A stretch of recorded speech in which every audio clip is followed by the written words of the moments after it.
When we bring on a new analyst, for example, Displayr is very easy to train them on. And a lot of times they've used something, right? Like they've used SPSS, and they're always immediately impressed. Like, wow, why didn't I have this, back in school? It would have made things a whole lot easier.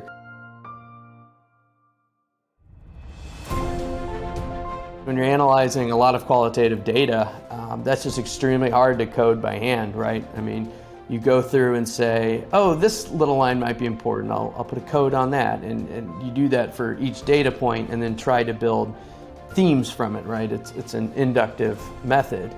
But in Displayr, with their semi-automated coding tool that uses or leverages machine learning, we can still look at a few data points and put some codes in manually, but the system learns from that and then gives us suggestions of similar quotes or data points. And the thing is, we can just look at those and be like, oh, these look accurate, let's just do a bulk coding there. So it really saves a lot of time when you're dealing with lexical data.